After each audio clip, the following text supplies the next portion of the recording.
Senhoras e senhores, bom dia. Chamamos agora ao palco a professora Euselina Dores, do Fórum Permanente de Educação e Diversidade Étnico-Racial de Minas Gerais e da Secretaria Estadual de Educação.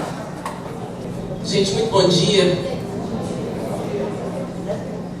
Quero dar boas-vindas e que nesse momento o samba possa servir de energia para o nosso trabalho durante todo esse dia. Isso aqui, oh, é um pouquinho de Brasil, iaiá.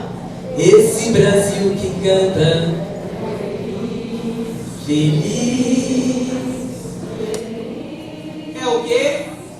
É também um pouco de uma raça que não tem medo de fumaça, ai, ai, que não se entrega, não.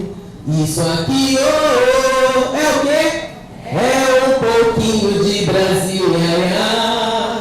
Esse Brasil que canta e é feliz, feliz, feliz.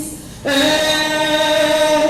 também um pouco de uma raça que não tem medo de fumaça, ai, ai, que não se entrega, não. Olha o jeito na sabeira, se ela sabe dar. Olha só o remeleixo que ela sabe dar. Olha o jeito na sabeira, se ela sabe dar. Olha só o remeleixo que ela sabe dar. Morena boa, bota a sandália de prata e vem pro samba, samba. Morena boa que me faz, bota a sandália de prata e vem pro samba, samba. Eu sou o samba, a voz do morro sou eu mesmo. Quero mostrar ao mundo que tem valor. Eu sou o rei do terreiro, eu sou o samba. Sou natural aqui do Rio de Janeiro. Sou eu que levo a alegria para milhões de corações brasileiros. Salve o samba, queremos samba. Quem está pedindo? Salve o samba, vamos cantando essa melodia de um Brasil feliz. Que o samba possa, de fato, iluminar o nosso dia. Bem-vindo.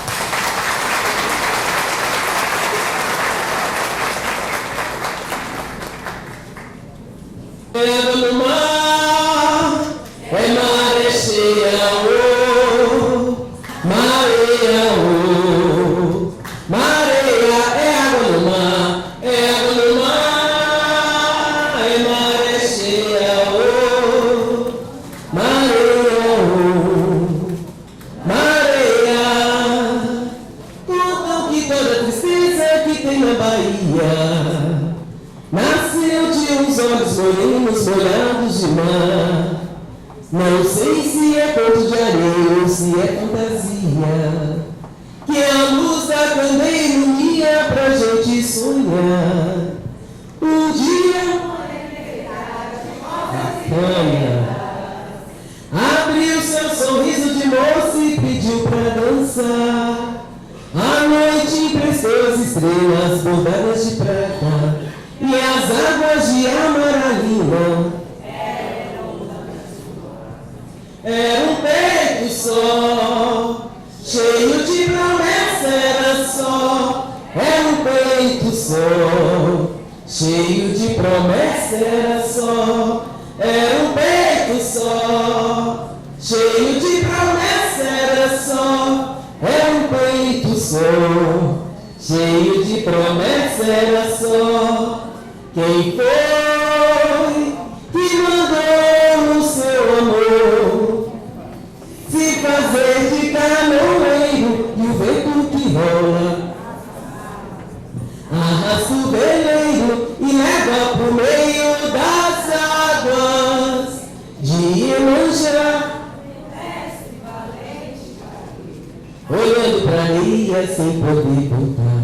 Adeus, amor, adeus, meu amor, não me espera, porque eu já vou me embora. Nos tesouros de Nossa Senhora, desfilar colares e conchas, pra vida passar e deixa o olhar dos vermelhos. Adeus, meu amor. Foi o quê? Foi Beira-Mar. Foi Beira-Mar quem chamou. Foi Beira-Mar. Foi Beira-Mar. Foi Beira-Mar. Foi Beira-Mar quem chamou. Foi Beira-Mar. Foi Beira-Mar. É água no mar. É água no mar.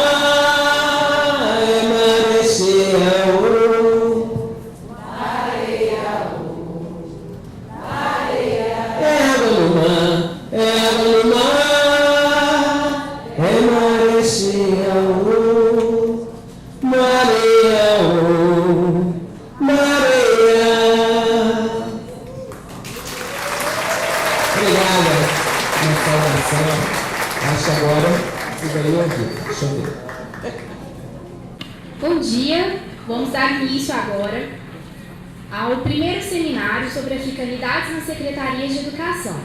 Para compor a mesa, chamamos primeiro a professora Silvani Valentim, representando o diretor de Extensão de Desenvolvimento Comunitário do Cefet-MG, coordenadora-geral de Relações Étnico-Raciais, Inclusão e Diversidade do Cefet-MG, coordenadora do Fórum Permanente de Educação e Diversidade Étnico-Racial em Minas Gerais, presidente do primeiro seminário sobre africanidades nas secretarias de educação da região metropolitana de BH e das metropolitanas da Secretaria de Estado de Educação de Minas Gerais.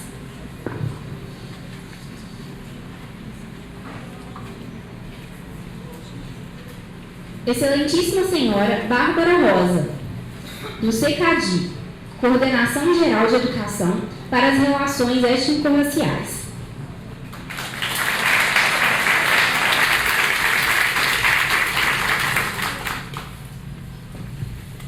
Excelentíssima Senhora Yara Viana, representante de modalidades e temáticas da Secretaria de Estado de Educação.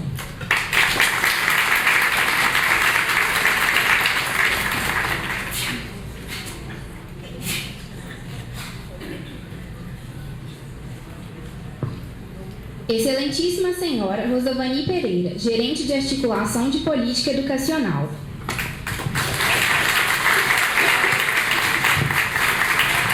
Da SMED BH, desculpa.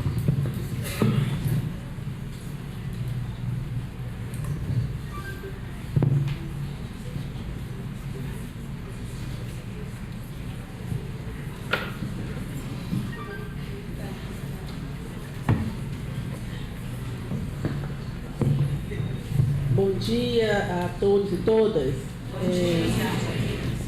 Para nós é motivo de imensa alegria e uma grande expectativa, não é? Organizar e fazer acontecer esse momento tão especial, não é? Que é o primeiro seminário sobre africanidades nas secretarias municipais da região metropolitana de Belo Horizonte e também, não é, daquilo que se conhece como metropolitanas da Secretaria de Estado de Educação.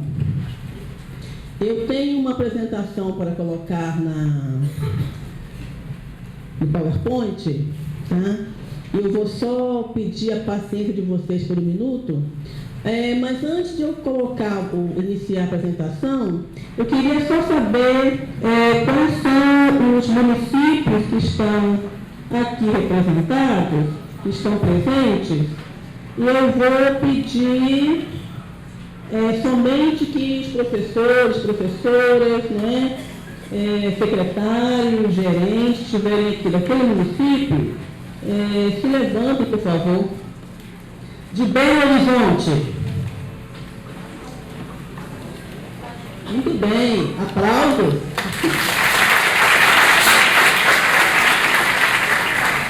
De Betim. Muito bem. Caeté. Contagem.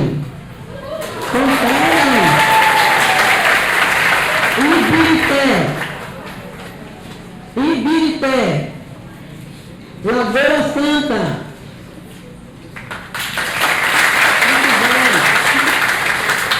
Nova Lima. Está chegando Nova Lima. Isso aí, galera. Pedro Leopoldo. Raposo. Ribeirão das Neves. Rio Acima, Sabará, Santa Luzia,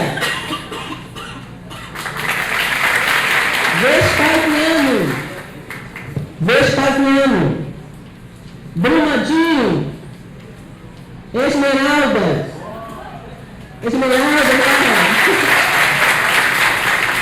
Igarapé, Mateus Leme, Juatuba, São José da Lapa, Juatuba está aí, Juatuba, São José da Lapa, Florestal,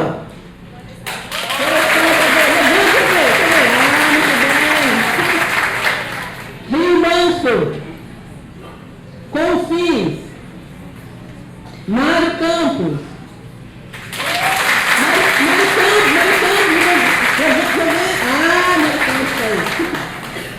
São Joaquim de Bicas, muito bem, Carvedo, Baldim, Capim Branco, Jabuticatuba, Taquaraçu, de Minas, Itaguara, Matozinho, Nova União,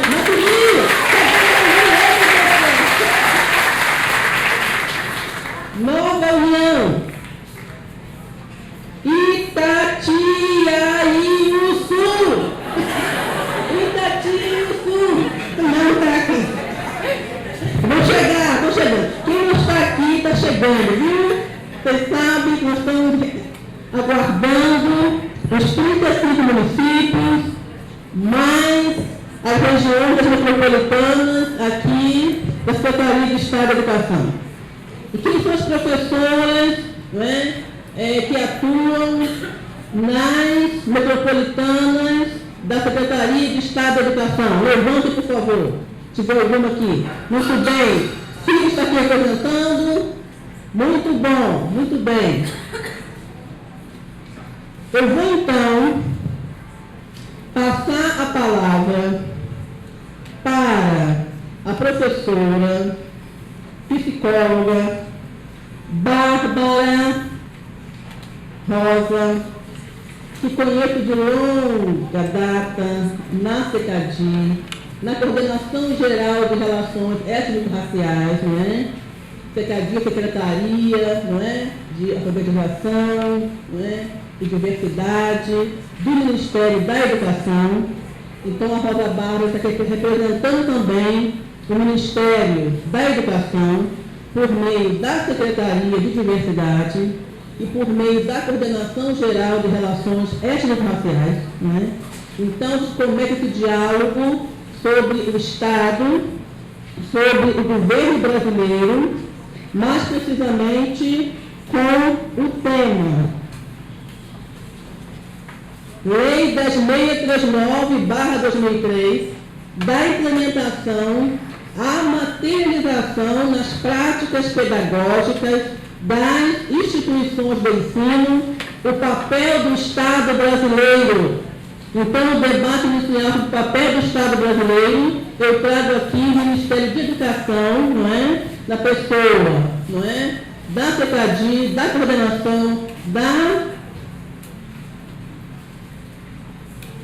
Rosa Bárbara, para falar. Começou o debate. Rosa, a palavra. Bom dia a todos e todas. Primeiro eu quero agradecer aos CEFET-Minas, ao Fundo de Educação e Diversidade Étnico-Racial de Minas Gerais, né, e também a todas as professoras e professores presentes aqui. É sempre um prazer vir a Minas Gerais. Eu sou de São Paulo, natural de São Paulo, minha família é perto de Praia, toda mineira. Então, assim, as pessoas ninguém nunca acha que eu sou paulista. As pessoas geralmente acham que eu sou mineira. Eu falo, não, gente, eu sou paulista, mas, né, assim, acho que é uma questão de origem mesmo, de ancestralidade, que a gente tem que respeitar e que a gente tem que sempre enaltecer. Acho que eu vou contar um pouco da minha origem, do meu trabalho com a educação, para depois começar a falar de como eu entrei nesse locus que eu estou lutando agora. Eu sou psicóloga de formação, né, me formei pela Universidade Estadual Paulista, e a partir do momento em que eu me graduei, eu comecei a trabalhar em projetos na Grande São Paulo de assistência psicopedagógica e psicológica no contraturno das escolas. Então eu fazia reuniões com os professores e professoras, com os pais de alunos, com a comunidade escolar, mas sempre fazendo o olhar do psicólogo com relação à questão da educação. E eu trabalhava também com atendimento à queixa escolar, que é um trabalho específico do psicólogo, que a gente trabalha, a gente faz trabalho de psicólogo em consultório, mas de um ponto de vista mais para entender o que está acontecendo ali naquela situação, o que era aluno para apresentar aquele desempenho, ou aquelas questões de comportamento, ou aquelas questões com relação à família, e a gente vai intervenção mais nesse sentido. Eu atuei nessa área durante 2 anos. Eu sempre tinha inquietação, eu sempre trabalhei bem nas áreas de periferia de São Paulo, numa região chamada Capela do Socorro, que é no extremo sul, e a gente percebia, através do nosso trabalho, que a gente tinha uma equipe na organização que trabalhava. A gente percebia algumas questões que transcendiam um pouco o nosso trabalho. E um pouco além do trabalho de psicólogo, do trabalho de psicologia de educação, que era de como a gente pode, que era um papel flagrante, marcante da desigualdade, e como isso influía no desempenho dos alunos, na relação professor-aluno, no ambiente escolar como um todo. Um dos projetos que trabalhava no projeto de literatura, e a gente tinha umas situações de extrema pobreza, de extrema miséria. Era uma das comunidades mais violentas da Zona Norte de São Paulo, que se trabalhava, e que virava anistia, tinha ação da polícia, tinha incêndio nas casas, tinha enchente, e isso ao longo de 1 ano e meio nesse lugar, a gente achou que tinha 6 incêndios, umas 4 chacinas, e umas 5 enchentes também, isso no período de 1 ano e meio de violência comunitária. E a gente era um contexto da maioria das crianças pretas, da maioria das crianças pobres, das crianças em situação de miséria. E a maneira como esse contexto incidia e influenciava no cotidiano escolar, não só no cotidiano da literatura, mas na escola em si, porque trabalhava no projeto que eles usavam com a professora da Prefeitura de São Paulo para fazer atividade de literatura. E comecei a visitar as escolas. E o quadro dentro das escolas também é um quadro muito importante. Estou falando de uma cidade, estou falando de São Paulo, maior literatura do país, etc. E eu comecei a perceber que o trabalho ali,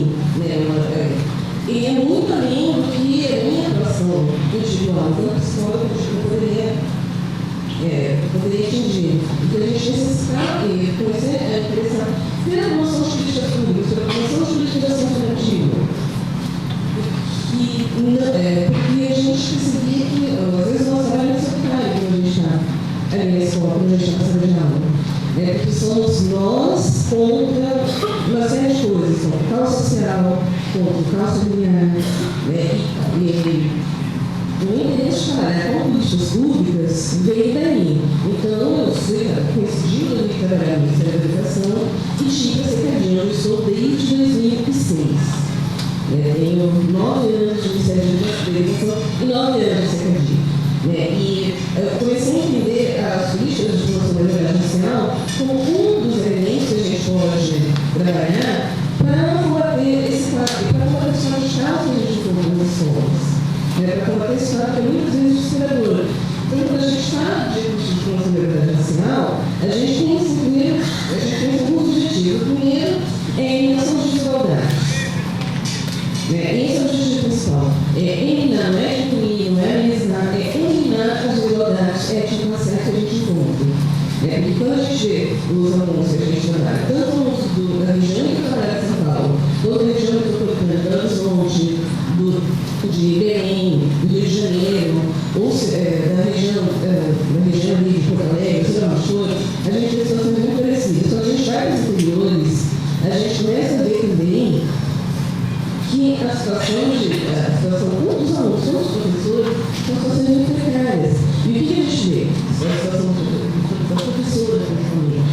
A maioria mulheres, a grande maioria tem que se sentar sozinha. A gente vê a principalmente dos alunos. Então, a ideia é que a gente consiga igualdade do ponto de vista, por exemplo, de igualdade salarial, de igualdade de acesso à educação, de igualdade de acesso ao trabalho, de igualdade de acesso à renda. De corrigir essas desigualdades também, elas vêm, em grande parte, quando a gente começa a estudar um pouco de história, que não tem como a gente trabalhar políticas públicas sem conhecer a história, sem saber o nível de desigualdades que a gente quer corrigir com essas políticas. Então, a gente corrigir os efeitos cumulativos, perversos, que a escravidão dos povos negros, descendentes africanos, sofreram. Foram 350 anos de escravidão e mais de 120 anos de uma abolição de raça que não foi completamente efetivada, que não foi nem um pouco excedido, que não tinha definição política.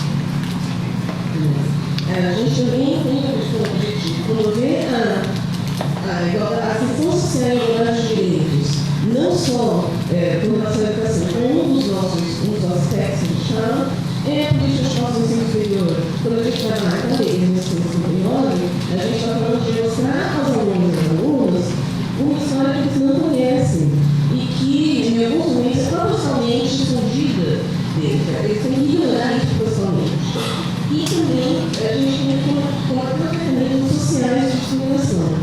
Da gente promover o acesso ao sucesso à educação. Uma das nossas estratégias, por exemplo, essa campanha que a gente está vendo agora, dos 10 anos, do que se passa por escolar, você já deve ter visto, nos faz sobre isso depois, da gente saber exatamente quais são os gargalos desses estudantes negros, dessas estudantes negras, dentro da educação.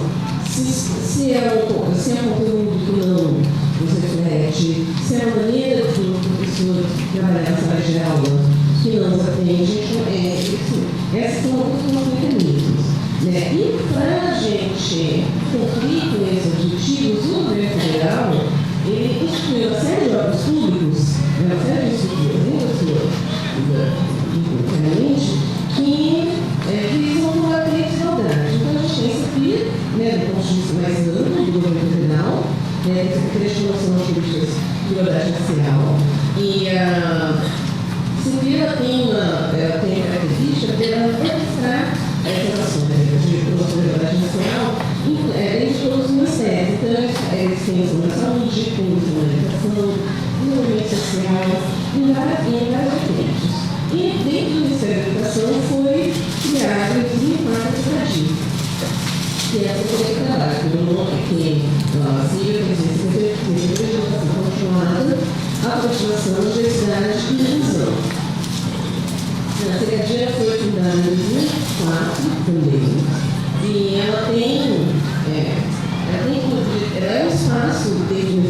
educação para, em primeiro lugar, o trabalho com os movimentos sociais. O lugar de estudo dos movimentos sociais e de inserção, os movimentos sociais falam muito no trabalho da cidadania. Outra questão da cidadania também é a inclusão social, não só da questão da população negra, a gente trabalha também com outros grupos, a gente trabalha com a população geral, trabalha com ciganos, trabalha com os indígenas, com a população do campo, dentre outros grupos. E aí a gente vai ter algumas oportunidades que não são trabalhadas no tema de MEC. Que a gente trabalha com essa temática bem secretinhas, para além dos nossos corredores, a gente tem que ligar muito para essa temática de trabalhar. Então a gente trabalha com a educação de relações étnico-raciais no tema, com educação de direitos humanos, com educação indígena, com instituição, mas não só a educação escolar, com educação do campo, educação ambiental, educação para gênero, sexualidade, educação social, dentre outros temas. Então, a cidade trabalha com toda a cidade, com uma perspectiva de educação dos direitos humanos e de combate à desigualdade, de combate à exclusão. A nossa Coordenação Geral, especificamente a Coordenação Geral de Educação para as Relações Étnico-Raciais, ela tem a finalidade, o propósito de combater o racismo no ambiente educacional e de promover, especificamente falando, a implementação da Lei de 1959 e da Lei de 1945. A gente vai vários programas, várias políticas que visam trabalhar com esses cuidados. E quando a gente fala da Lei de 1959, quando a gente vai ver o direito da lei integralmente, a gente observa que ela tem 4 ou 5 partes de texto. E para a gente promover essa comunicação dessa lei, a gente tem a convocação das diretrizes culturais nacionais de educação das relações étnico-raciais e ensino de história e cultura brasileira e africana, que é um nome enorme, essas diretrizes elas têm como principalmente, em primeiro lugar, elas são um meio de orientar os sistemas de ensino, orientar as escolas, orientar o próprio Ministério da Educação, as universidades, com relação ao documento da Lei de 1959. A gente diz lá, nessa resolução, esse texto foi feito em 2004, sobre a orientação da professora Beatriz, da Federal São Carlos, a gente diz quais são os parâmetros, quais são os conteúdos, quais são os aspectos que a gente tem que trabalhar na educação das étnico-raciais. O que exatamente é a educação das étnico-raciais? Quais são os aspectos? Quais são os que a gente tem que trabalhar? Quais são os conteúdos que a gente deve abordar? A gente tem as diretrizes que tem em vista uma educação não eurocêntrica. A gente tira esse foco e toda essa base, a gente tem extremamente eurocêntrica na educação. Que a gente, por exemplo, aprende muito que o Egito principalmente o Egito prático. A gente não diz a contribuição dos povos africanos na ciência e na tecnologia, que vão muito além do que é mostrado hoje em dia. A gente entende o continente africano como um continente, não como um país, enorme que é outro, de maneira mais tratada. A gente entende também as contribuições dos descendentes africanos no Brasil, no constituição da escravidão.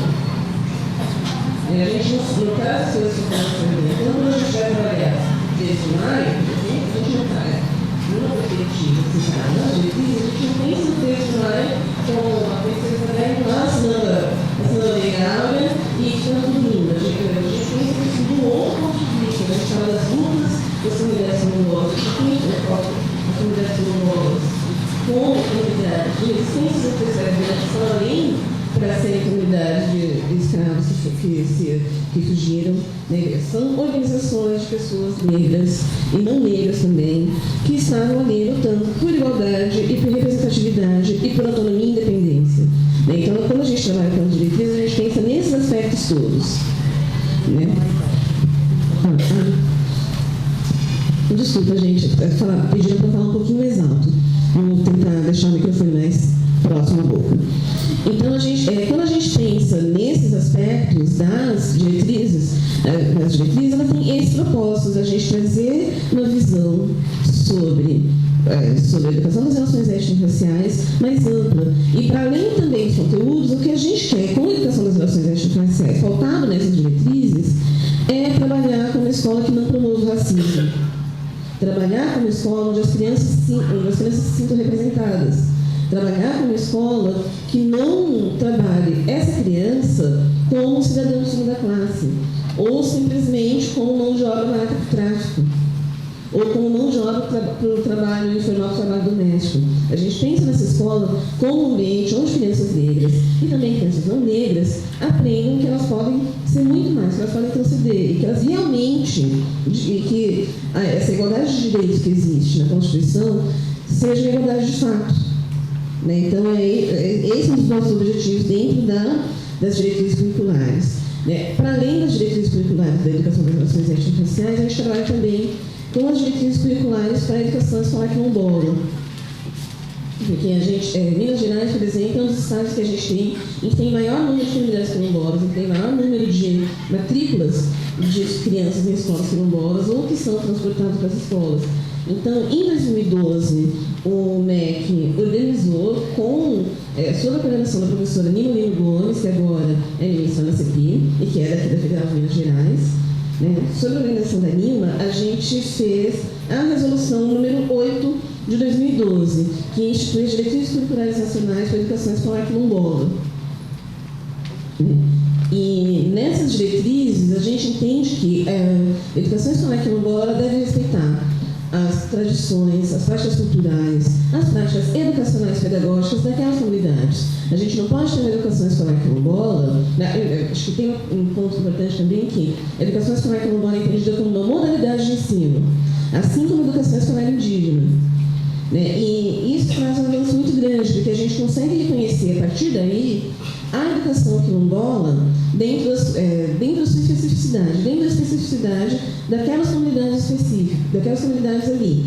Então, a gente não vai trabalhar com a comunidade quilombola aqui do Vale do Jequitinhonha da mesma maneira que a gente trabalha com a comunidade quilombola da região de Codó, no Maranhão. A gente vai respeitar as especificidades daquelas comunidades que estão ali, naquele lugar específico. Né, suas práticas culturais, suas práticas educativas. A gente vai entender também que a formação de professores é um dos pontos principais dessa política. A gente vai entender a questão do material didático como primordial para a implementação da educação escolar. Bom dia a todos. Eu quero aqui cumprimentar todas e todas. Mas eu quero cumprimentar em nome de todos a professora Rosa Margarida. É muito bom tê-la em terras mineiras. Estão mais pertinho da gente aqui, tá? Agradecer mais uma vez, professora Silvani, a gente entende na Constituição nova dessa gestão de governo a importância dessa pasta e a importância principalmente de uma superintendência de modalidades e temáticas especiais, que é a superintendência no qual eu estou sob a sua direção, junto com a secretária Macaé Evaristo. E aí a gente sabe, já dito aqui pela Bárbara, quero cumprimentá-la, Bárbara, dessa experiência da professora Macaé, de tantos anos, né, no Ministério, na CECADI, sobre a frente de trabalhos tão importantes e tão grandes. Ela chega no cenário mineiro com uma ausência muito grande, principalmente da política, da aplicabilidade da 10639, uma invisibilidade muito grande para essas questões. E, diante disso, ao assumir essa Secretaria de Estado, que a gente sabe que administrar a Secretaria de Estado de Educação é como se administra um país, diante dos 853 municípios, diante de toda a diversidade, da geografia, na verdade, do território mineiro que se apresenta. Nessas circunstâncias e nesse contexto, a gente entende que nós nos reunimos via gabinete e a gente entendeu que uma superintendência não daria conta de assumir tamanhas ausências dessas políticas. E então a intenção, junto com o governo Pimentel, na verdade, foi abrir o leque de possibilidades. E abrir o leque de possibilidades significou para a gente ampliar essa superintendência e transformá-la numa subsecretaria de diversidade e inclusão, que é, Bárbara, uma mini SECADI, digamos assim. Então, todas as demandas que Bárbara apontou estão sobre a nossa responsabilidade nesta superintendência hoje, mas que daqui a pouquinho vai se tornar uma subsecretaria. A gente ganhou espaço e movimento, porque aí a gente agora consegue também, nas 47 regionais de ensino, ter equipes específicas para trabalhar a temática. E isso foi um ganho muito grande. Agora a gente tem alguns buracos. E aí eu vou iniciar a minha fala até perguntando para a Bárbara, que depois ela pode nos responder. A nossa dificuldade, na verdade, da aplicabilidade da 10.639 nas escolas vem com uma demanda lá das universidades. Porque os nossos professores chegam no cenário educacional alegando: eu não tenho conhecimento, eu não tenho preparo para lidar com a lei. Então, essa conversa, quando a Bárbara traz para a gente da SECADI via MEC com as universidades, ela se faz urgente mesmo, né? Mas, assim, de fato, tirar isso do papel e realmente ir para uma conversa um pouco mais aproximada com as universidades, com as suas grades, para que a gente tenha, de fato, um respaldo quando esse professor, com suas licenciaturas, chegam nos espaços escolares com um pouco mais de preparo para lidar com o tema. E a gente não ouvir mais que eu preciso de preparação, preciso de curso de capacitação. Sim, é uma obrigação, inclusive, do Estado e dos municípios, né, preparar também os seus professores. Mas, de fato, a gente precisa garantir também que essas licenciaturas tenham um pouco mais de embasamento e que esses professores chegam com um pouco mais de segurança para lidar com o tema. Então, diante disso tudo, nós elencamos aqui, já que a pauta é a materialidade das questões, e aí antes de dar início, eu vou chamar Doris para ficar aqui pertinho de mim, que a gente vai fazer uma dobradinha nessa apresentação. Doris compõe a nossa equipe lá na Secretaria de Estado. É responsável lá junto conosco por essa pasta gigante aí. Pode passar, por favor?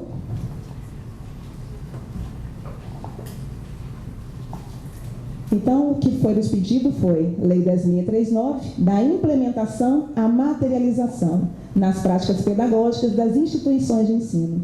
Eu começo ali com a logo da campanha, a grande campanha Afroconsciência.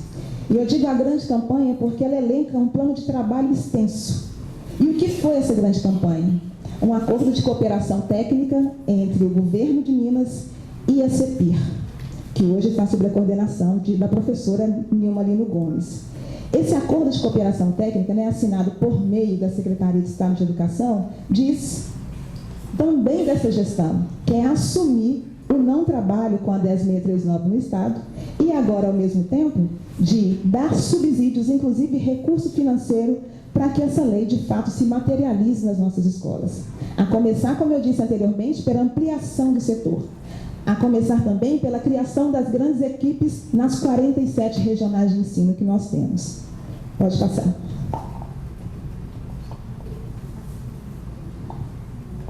Para a redução, então, das desigualdades educacionais em Minas Gerais, nós desenvolvemos alguns eixos centrais que a gente considera o mais importante. É claro que a gente percebe aqui que o número de municípios, grande maioria, eu penso, tem o seu sistema próprio de ensino.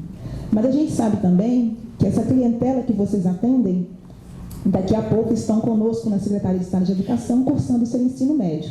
Muito justo que eles tenham uma base interessante, mas uma base linkada com uma proposta de governo também estadual, para que o processo não seja partido, né? Então, a gente tem ali o eixo principal, que é a educação básica, mas pensada de uma forma totalmente transversal. E, principalmente, o eixo da diversidade, que é o que a professora Macaé traz em todas as suas pautas governamentais. A questão do território, por entender que nós temos uma diversidade gigante. Eu tenho diferentes atuações no norte de Minas e no sul de Minas. Depois eu vou dizer um pouquinho das nossas experiências no sul de Minas, o quanto tem sido difícil o trabalho, e aí por toda uma constituição histórica e cultural daquela região, mas a gente vai avançar. O núcleo, acesso e permanência. A gente tem um dado importante e sério ao mesmo tempo. Vocês devem ter recebido esse panfletinho amarelo, e ele diz de uma grande segunda campanha que a gente tem desenvolvido. Porque ao fazer um diagnóstico da Secretaria de Estado de Educação, a gente identificou que aquele acesso é garantido, mas a permanência nem sempre. E aí a gente tem um número de 14,4%, esse dado está aí com vocês, de 14,4% dos nossos adolescentes de 15 a 17 anos fora da escola. Esse dado é tão sério porque ele tem classe social e tem cor. E se ele tem classe social e tem cor, era urgente que pensássemos em ações para buscar esses jovens para as escolas de novo.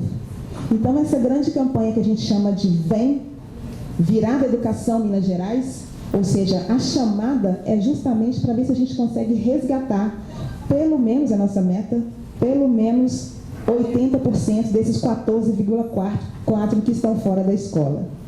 E aí a campanha começa, você mais um pela educação. E aí no último dia 19 nós tivemos vários eventos no território mineiro, foi um grande sucesso com a adesão de vários municípios, chamando esses jovens para voltar para o cenário escolar. E dizendo inclusive que essa escola seria diferente, que ela seria uma escola com a cara da juventude. Como é que a gente sabia disso? Nós colocamos o jovem em cena. O jovem é que dizia que escola ele quer para ele.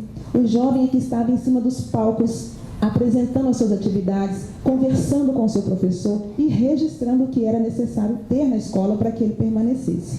A campanha está nesse início, mas teve um boom inicial no dia 19 e a nossa intenção é garantir que esses jovens se manifestem nesse link que tem aqui, mas que a gente fez um plano de mídia muito grande para que essas informações cheguem em todos os espaços, né, principalmente lá na periferia, onde a gente sabe que é mais difícil chegar, e que ele possa acessar e fazer lá os seus comentários e dizer, eu não voltei para a escola por isso, por isso, por isso. Eu saí da escola por isso e por isso. E aí a gente menciona qual escola você quer estar matriculado hoje. Ele é que vai dizer que escola ele quer estar. Então, eu acho que é um passo muito importante dessa gestão para fazer essa acolhida desses jovens que estão fora da escola. Pode passar. O nosso eixo de diversidade, ele se define assim. O princípio da inclusão e diversidade é um dos eixos da nossa política educacional, visando um trabalho mais assertivo com nossas crianças, jovens e adultos, para que possam construir significados e conferir sentido àquilo que aprendem.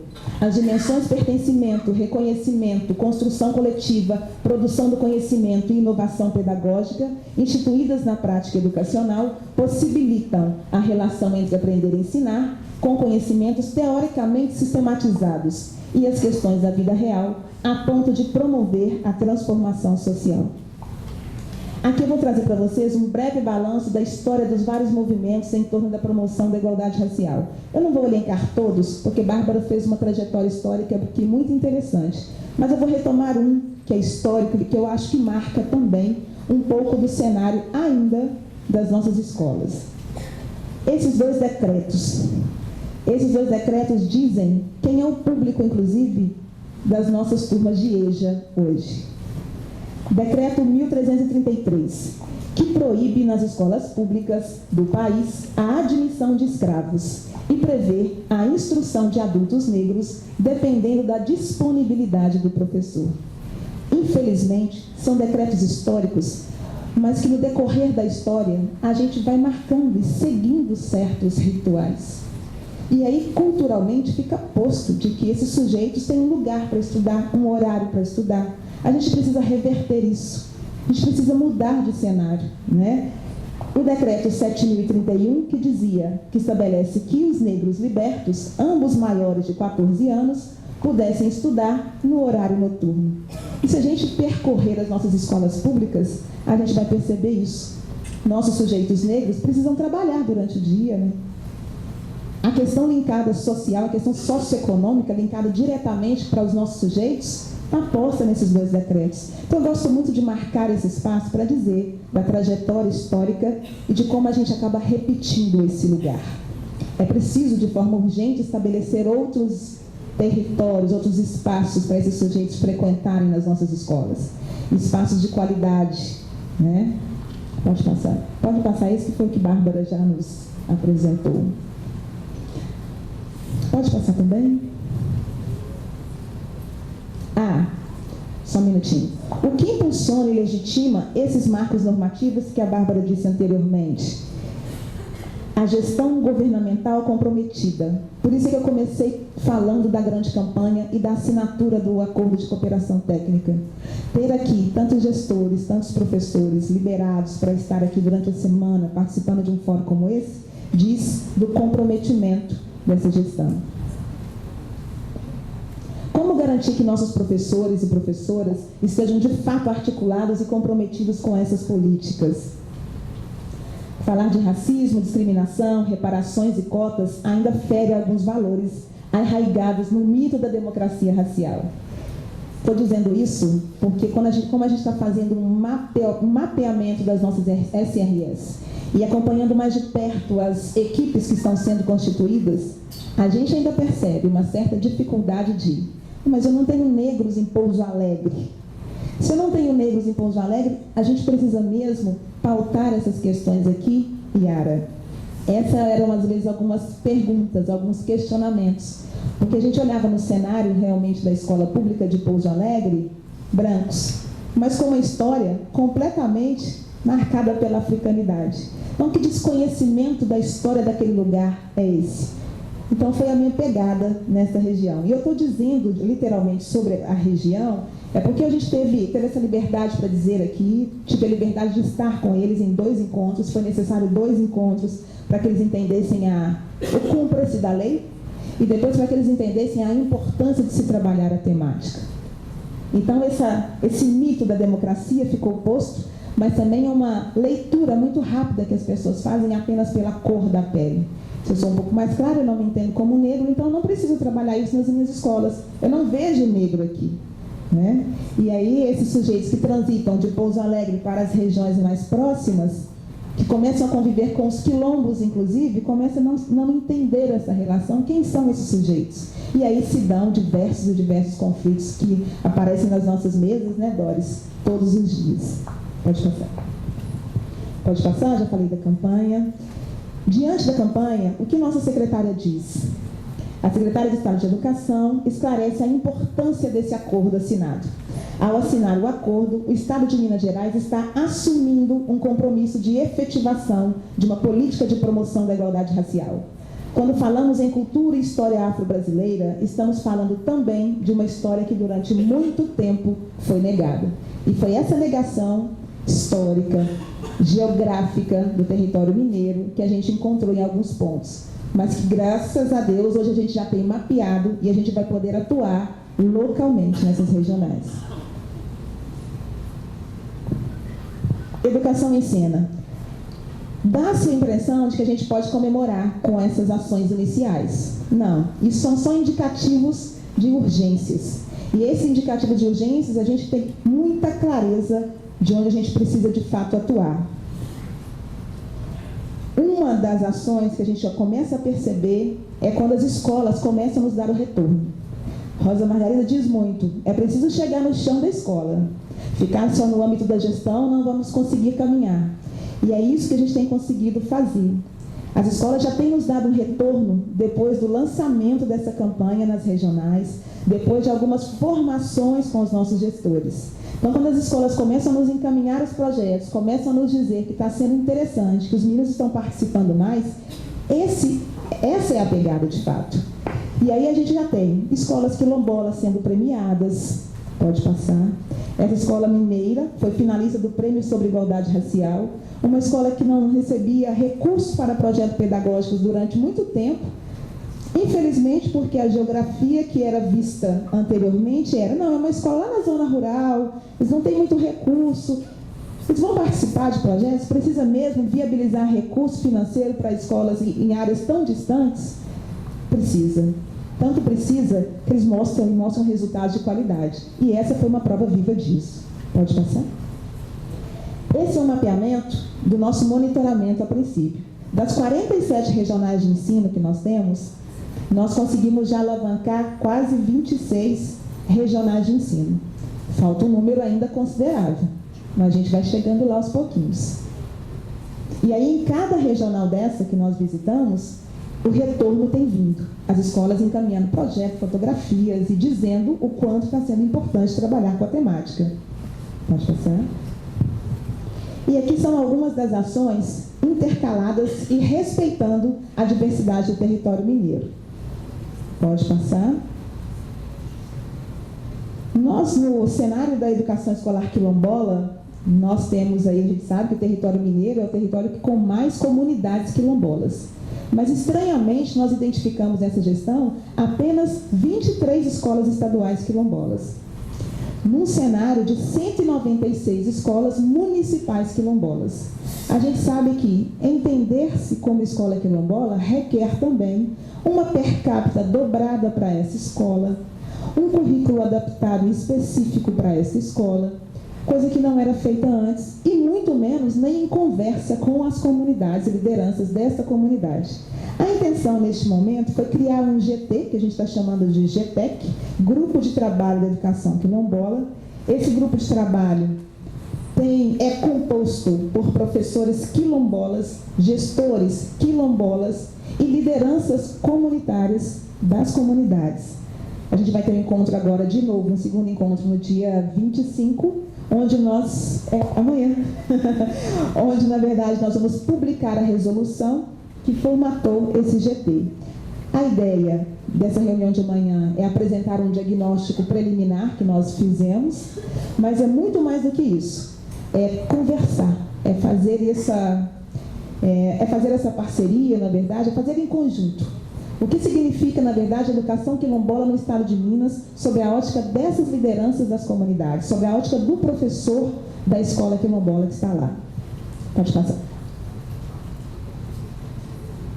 Dentro dessa grande ação da campanha, nós entregamos a coleção História Geral da África para 2.220 escolas. São as escolas estaduais que têm anos finais e ensino médio. Orientamos também para o trabalho pedagógico com esta síntese, que, como a Bárbara disse, é uma síntese realmente muito densa. Fizemos agora, a gente deve iniciar também ainda neste mês, uma grande caravana que se chama Educar com Arte Africana. Essa caravana vai ter um processo de itinerância, vai percorrer as nossas regionais de ensino, com a possibilidade de formação tanto para o professor quanto para os alunos. Então, as oficinas acontecem em tempo real, assim, professor de um lado e os estudantes do outro lado.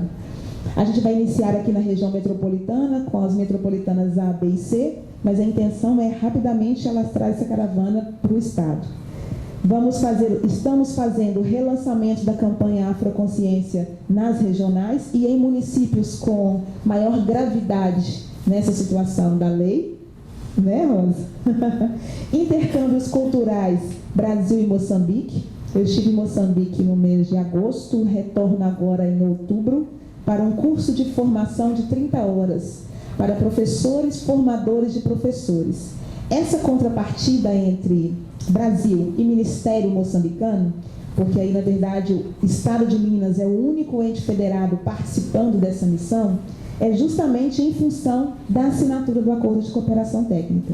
E no futuro próximo, assim que a gente terminar concluir esse curso de formação, a ideia é fazer esse intercâmbio cultural internacional, levar professores que se destacam aqui da temática, com a temática, para Moçambique, para aproveitar um pouco e trocar experiências e vice-versa, trazer professores moçambicanos para aproximar um pouco do que nós conhecemos como educação quilombola, do que nós conhecemos como educação indígena. São trocas interculturais que a gente precisa realizar, e isso está na pauta desse intercâmbio cultural.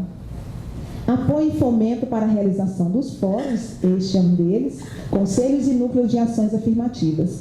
Outra parte importante que eu não posso deixar de mencionar é a criação de vários conselhos que se deram depois do lançamento da campanha. Então, muitos municípios, secretarias municipais, abraçando literalmente a campanha e criando a partir daí os seus conselhos. Pode passar?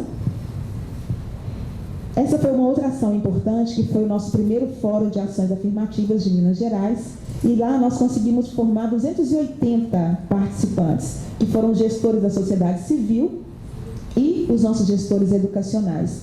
Foi um momento de muitas trocas de experiências, onde professores que estavam aí silenciados durante muitos anos, ou com o seu trabalho muito solitário lá na escola, teve a oportunidade de dizer, olha, eu faço sim, ninguém nunca viu, ninguém nunca me perguntou, mas eu estou fazendo meu trabalho aqui na escola. Então foi um momento importante para a gente também reconhecer que há muitas coisas bacanas acontecendo por aí. Pode passar. Outra pauta séria no estado de Minas era o desconhecimento sobre a doença falciforme, que a gente sabe que a grande maioria acometida é a população negra. E nas nossas escolas, aquele número de 14,4%, a gente tinha também um dado do Hemominas, que grande maioria dos estudantes com a doença falciforme acabavam deixando as escolas, né, em função do desconhecimento dos nossos educadores. E cenas realmente muito alarmantes e tristes aconteceram no cenário educacional pela falta de informação. Diante disso, constrangedoras, a palavra é essa, situações constrangedoras diante de professor e aluno aconteceram e a gente precisava dar uma resposta e ter uma ação para isso. Nós criamos, na verdade, em parceria com o NUPAD, a UFMG, a Faculdade de Medicina, o curso Saber para Cuidar. Esse curso nós conseguimos, inclusive, formar já mês passado, Doris? Concluímos essa turma, 125 professores realizaram o curso. O que a gente está fazendo agora é qualificando esse dado, vendo onde esses alunos com a doença falciforme estão, e aí estas escolas, os profissionais dessas escolas serão convocados a fazer o curso nessa segunda turma. Porque no primeiro momento a gente abriu geral, nesse segundo momento a gente vai abrir outras, inclusive, até para possibilitar uma participação dos municípios também. Mas a ideia neste momento é atender essa urgência de escolas que possuem os estudantes com doença falciforme e dos professores que atendem esses estudantes. Pode passar. Fizemos o lançamento este mês, do projeto Memória Lélia Gonzalez, o feminismo negro no palco da história. É uma proposta para reconhecer esse lugar da mulher no cenário educacional, de modo geral, mas da mulher negra especificamente, suas frentes de trabalho e de empoderamento. Foi um lançamento super importante, porque a gente recebeu personalidades interessantes do movimento negro, pessoas que podem, inclusive, ser parceiros nos nossos projetos daqui para frente. Então, tinha duas ideias aí, o lançamento desse memorial. Nós fizemos lá no Centro Cultural Banco do Brasil, mas a proposta também é fazer dele uma itinerância. Vamos seguir com o memorial, com a exposição, para várias regionais de ensino. Pode passar. Educar com arte africana, eu já disse, pode passar. Essa foi a prospecção que a gente fez em Maputo, em Moçambique, que eu já disse também do intercâmbio, ok? Pode passar? E o que eu disse, a campanha do bem, você mais um pela educação. Pode passar também. Essas são algumas fotos da virada, os meninos altamente participando de todas as ações. Antes de agradecer, eu vou passar para a Doris, para ela terminar e fazer, na verdade, uma brincadeirinha aqui com vocês, com relação a uma das formas metodológicas que a gente tem indicado nas escolas para se trabalhar a Lei 10.639. É apenas uma, dentre várias milhões de outras possibilidades de recursos pedagógicos e frente de trabalho que vocês podem ter. Volta lá no meu e-mail. No mais, muito obrigada, viu, gente, pela atenção. Estou à disposição de vocês na secretaria, ok? Doris? Agradecemos a excelentíssima... Doris vai continuar a apresentação.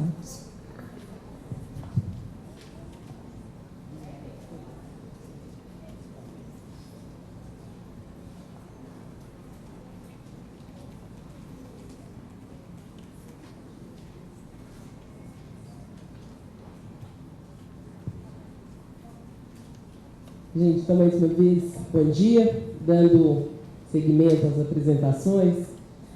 Na realidade, para quem ainda não conhece, eu sou autora do projeto Cantando História de Samba, e o samba tem sido uma das possibilidades para que nós possamos implementar a Lei 10.639, e hoje faz parte da campanha Afroconsciência, E ela já falou dessa parte, E por que trabalhar o samba? O samba é uma das possibilidades para viabilizarmos atividades educativas, culturais, prazerosas e lúdicas. Ele foi um instrumento efetivo de luta do nosso povo negro. Foi através do samba que o nosso povo passou a ser respeitado.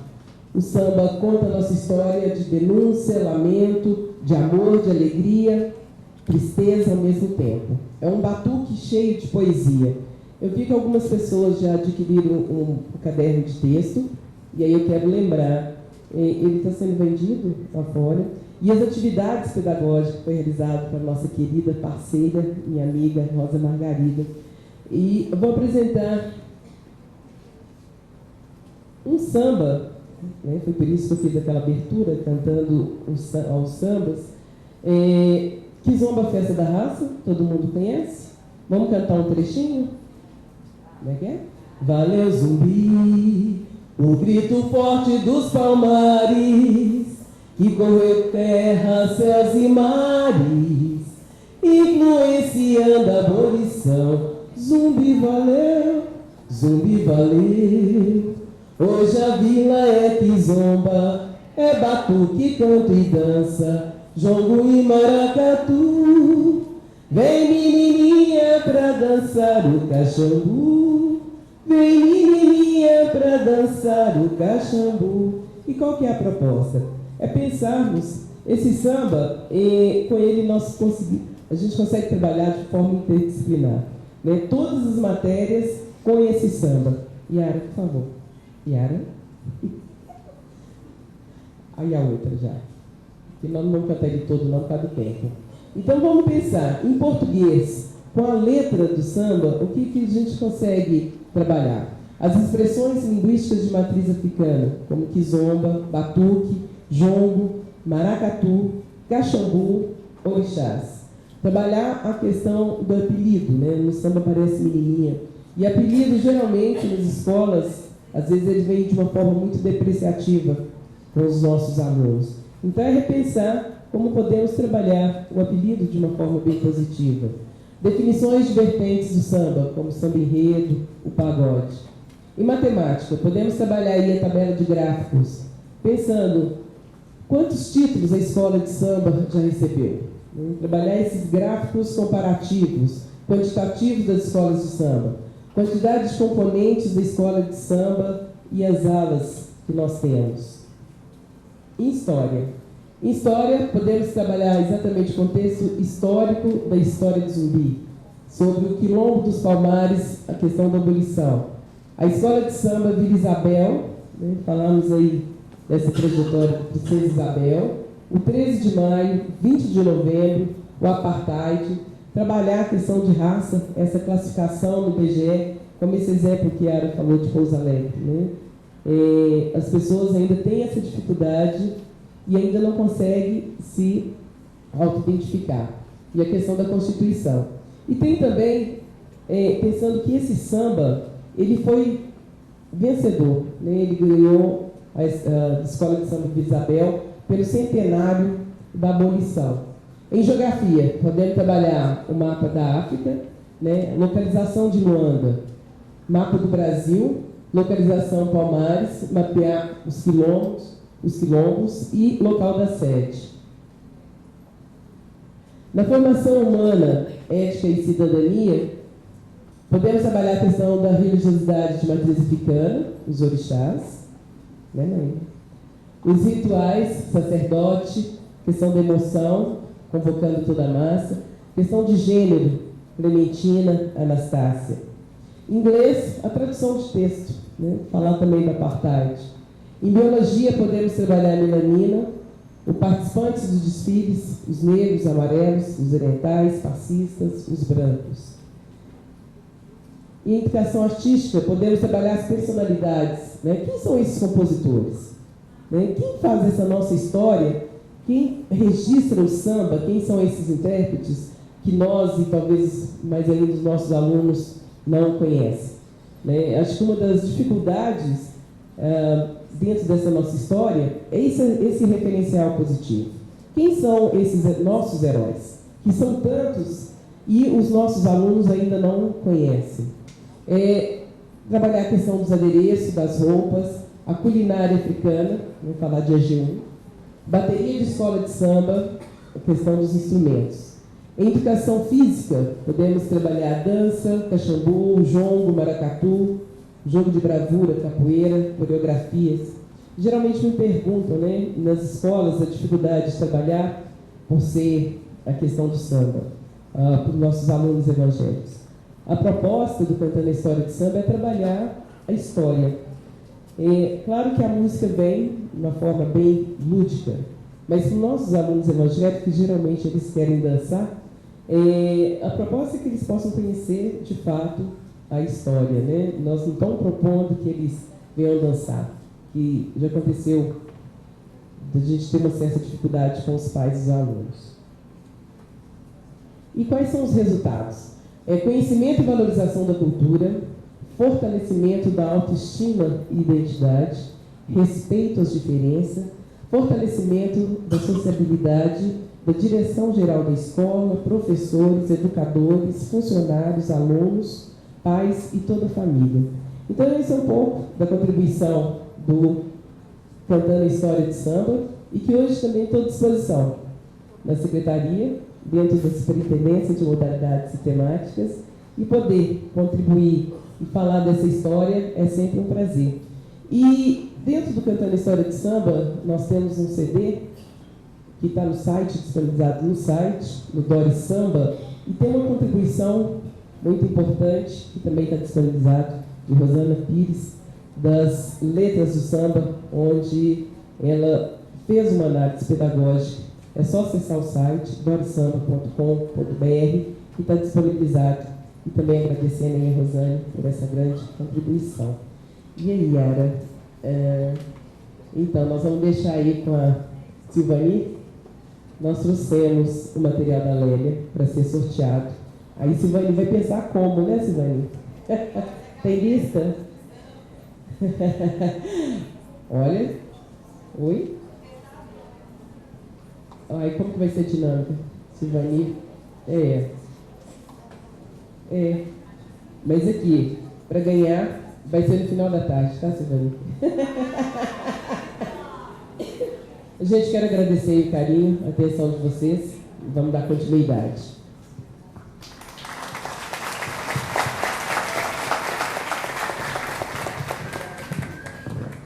Agradecemos a excelentíssima senhora professora Yara Viana, representante de modalidades e temáticas especiais da Secretaria de Estado de Educação, e a professora Doris.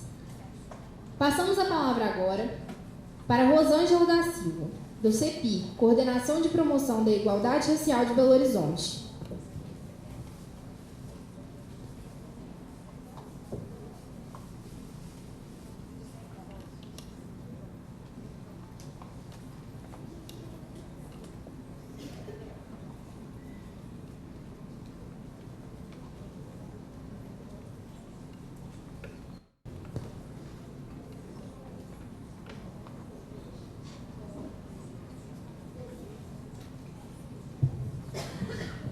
Bom dia a todas. Cumprimento a mesa, né, da pessoa da Doris, da Bárbara, da Yara, da Rosa, né, todas mulheres importantes, protagonistas dentro do cenário da construção de novas políticas, de políticas afirmativas, da promoção da igualdade racial em Belo Horizonte e no estado de Minas Gerais. Como a questão da temática da 10639, eu acredito que ela já foi muito bem tratada por quem antecedeu, né, ainda tem a companheira Rosa Velho, da Secretaria Municipal de Educação, que vai tratar a nossa experiência em Belo Horizonte, a Mara posteriormente. Eu vou dar uma licença poética de trabalhar de uma outra forma. Pensar qualquer construção de política de promoção da igualdade racial ou política afirmativa, primeiro é necessário pensar na diferença dos modelos. Todos nós, viemos de uma base de formação, de um modelo eurocêntrico, base de construção do sistema capitalista. Quando pensamos a história da África ou a cultura africana, o modelo é um modelo diferenciado. Nós estamos pensando aí no modelo patriarcal, eurocêntrico, que a partir do mercantilismo, do imperialismo, realiza todo um processo de dominação e de escravização. A gente está pensando num outro modelo. O modelo de cultura africana que, diferente do que foi dito na maioria dos livros que nos formaram pela base, de idade de todos nós, que sempre trabalhou a questão de uma África primitiva, sem reconhecer os territórios. E quando a gente fala de território, a gente está falando de relação de poder. E essa relação de poder, ela não é só política, ela não é só terra, ela é uma relação de poder cultural. Então, ao tratar qualquer aspecto educacional, de política afirmativa, de promoção da igualdade racial, primeiro é preciso entender a diferença desses modelos. Entender a diferença desses modelos é também entender que dentro da história da África, essa história que sempre nos foi negada e até hoje vem sendo ainda estudada, a base é a oralidade e a ancestralidade. Se a base é a oralidade e a ancestralidade, então é do mais velho para o mais novo. A escuta do mestre popular, a escuta de quem no seu cotidiano trabalha e mantiveram ali essa questão da matriz africana, seja através do samba, a sua história, dos terreiros, dentro da capoeira e de outras tradições de matriz africana. Por que não indígena? Porque não podemos falar da 10.639 sem falar da 11.645, que trata dessa inclusão. Isso é muito importante. Ao entender a diferença desses dois modelos, do modelo eurocêntrico, ao qual nós somos formados, e do modelo de matriz africana, nós vamos poder continuar pensando como implementar e quais são os desafios dessa implementação dentro dos municípios de Minas Gerais. Nós temos o primeiro desafio, que já foi um pouco tratado, que é a formação e a qualificação do professor. Existe um vácuo dentro das universidades brasileiras. Esse vácuo, agora com algumas ações que vêm sendo desenvolvidas através da ministra Nilma Lima, mas ainda existe um link, eu quero provocar isso aqui, para a gente continuar essa discussão posteriormente. Quando o estudante, seja lá de História, Geografia, qualquer curso superior dentro da universidade, ele não estuda África. Eu venho de uma formação onde eu sou geógrafa e é o único dia, foi o último dia que nós tivemos para falar de África dentro da universidade, eu provoquei esse movimento na universidade. Porque até então só se estudou a partir do viés, e do viés eurocêntrico e do viés capitalista. Da mesma forma a história. Então, se não há base de formação, sobrecarrega municípios, estados, governo federal para o investimento potencial da formação desses professores e desses gestores. E aí uma outra questão importante é que promover a igualdade racial, ela parte de um princípio que não é o princípio de que todo mundo é igual. É o princípio da diferença. Esses dias me perguntaram que diferença faz. A gente faz toda a diferença. Faz toda a diferença de onde eu vim, faz toda a diferença a cor da minha pele, faz toda a diferença o meu cabelo, faz toda a diferença se eu sou homem, se eu sou mulher, faz toda a diferença se eu sou de religiosidade judaico-cristã ou de matriz africana. Mas se eu não reconhecer a diferença, eu não posso trabalhar a igualdade. Primeiro aspecto é sair do mito da democracia racial. E é em cima do mito da democracia racial que se afirma o que é muito importante: o racismo institucional e institucionalizado. Então, como gestores, professores, que têm esse desafio tão grande de implementar e de construir para além do 20 de novembro, porque o 20 de novembro tem que ser a coroação. Nós queremos que o 20 de novembro seja do reinado, né? No reinado a gente tem um momento que é de coroar o rei, coroar a rainha. Para além disso, o 20 de novembro ele é fundamental na história, no movimento negro no Brasil, mas ele tem que coroar o que aconteceu no currículo escolar ao longo de todo o ano. Como eu posso tratar o 20 de novembro pedindo o mestre popular para ir fazer capoeira na escola, para ir fazer samba na escola, carregando o tambor nas costas?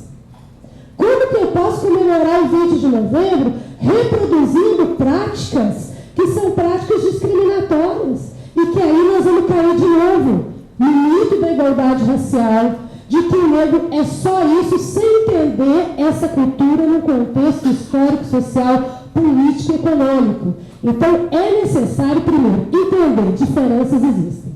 E são a partir dessas diferenças que nós podemos construir qualquer política de promoção da igualdade racial, de afirmação da identidade, política afirmativa, que é o que vem propondo as 1639. Volto às políticas afirmativas, para a gente tratar das 1639, e da importância das mesmas com a inserção do negro dentro da universidade. Nós tivemos uma mudança, uma transformação, né? E aí para discutir racismo, gente, a gente tem que tratar número, né? Não adianta dizer, eu acho que, eu tenho que tratar indicador, não é verdade? Eu tenho que saber que em Belo Horizonte, que no estado de Minas Gerais, a população negra, a maioria, porque o IBGE diz isso. Eu tenho que saber que na região metropolitana de Belo Horizonte, mais da metade, para não dizer 70%, quase 65%, da população economicamente ativa, segundo o DIEESE, é a população negra. Mas que, no entanto, existe uma diferença salarial de 36,11% entre a população negra e a população não negra, mesmo com o mesmo grau de escolaridade. Por que isso acontece? Quais são essas bases? Né? E aí, para pensar esse processo da institucionalização do racismo e da superação a partir das políticas afirmativas que foram construídas, e nós falávamos isso, Bárbara, no Fórum de Gestores, no ano passado, em Brasília, a nossa grande preocupação era, hoje nós temos um número maior de negros dentro da universidade, mas nós precisamos linkar essa conversa, esse diálogo das políticas afirmativas e da promoção da igualdade racial com esse homem, com essa mulher negra que estão na universidade hoje, para que eles possam contribuir dentro da universidade, seja qual for o curso, para a formação de uma nova consciência, para romper com essas barreiras. É inevitável, aí não dá para deixar de dizer que nos últimos 10, 12 anos, o Brasil viveu uma transformação na base da política, na estrutura da pirâmide. Eu sou geógrafa, então eu gosto de estatística. A base da pirâmide mudou e isso tem incomodado. O que mudou nessa base? O que transformou nessa base? O poder aquisitivo da população negra, isso não estou dizendo, são os dados que estão mostrando, é estatística, aumentou. O poder de compra da população negra aumentou. A participação da população negra dentro das universidades aumentou. Está incomodando, gente? Está incomodando? Que incômodo é esse? Eu acho que é algo a se pensar. É algo que nós não podemos deixar de refletir. Isso não é posicionamento ideológico, isso é estatística. Houve uma transformação dentro das bases, das pirâmides, dentro da pirâmide brasileira, com relação ao poder aquisitivo, à participação do negro nas diferentes escalas nos últimos 10, 12 anos. E que reflexo é esse? A contribuição que já foi dita do movimento negro, Lei 10.639, as políticas de promoção da igualdade racial em todas as escalas, seja ela nível municipal, estadual ou federal. E uma outra coisa que é muito importante é a transversalidade. Sozinho ninguém trabalha. Para trabalhar a educação ou para trabalhar a promoção da igualdade racial, é necessário trabalhar com todas as áreas. De forma isolada, a gente não consegue construir. Na grande maioria das vezes, a função, eu sou gestora de igualdade racial, eu dialogo com a educação, mas quem executa na parte da educação é a Secretaria Municipal de Educação. Né? E aí eu tenho que ressaltar os protagonistas, sim. Eu tenho que ressaltar que desde o período, quantos anos atrás? 10 anos atrás? Para lembrar, a Rosa vai lembrar que ela é nova, ela é muito nova, Mas a partir da gestão da Macaé, quando Macaé foi secretária municipal de educação de Belo Horizonte, foi implantado várias ações, entre elas o Núcleo de Relações Étnico-Raciais, o Grupo Gestor de Promoção da Igualdade Racial, e essa conversa gerou em várias ações que posteriormente é Mara quem vai tratar, é Rosa quem vai tratar, então não vou antecipar para a gente não ficar repetitivo.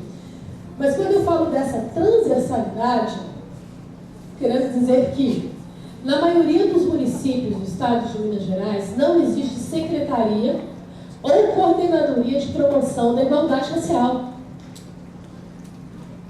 A Secretaria de Promoção da Igualdade Racial ou as coordenadorias de promoção da igualdade racial são fundamentais para a contribuição do diálogo e para que o gestor é todo mundo, o gestor é prefeito, é secretário de governo, todo mundo tem que assumir essa pauta. Nós estamos falando da maioria da população brasileira. Nós não estamos falando de minoria. Então a pauta não é do movimento negro, não é só do núcleo que trabalha a questão de relações étnico-raciais. A pauta não é só do 20 de novembro. 20 de novembro tem que coroar essa pauta. 20 de novembro foi feito para isso. É uma provocação de que é importante discutir, de que é importante trazer. Vamos comemorar, sim, mas vamos efetivar dentro do nosso cotidiano. É importante ouvir o mestre popular.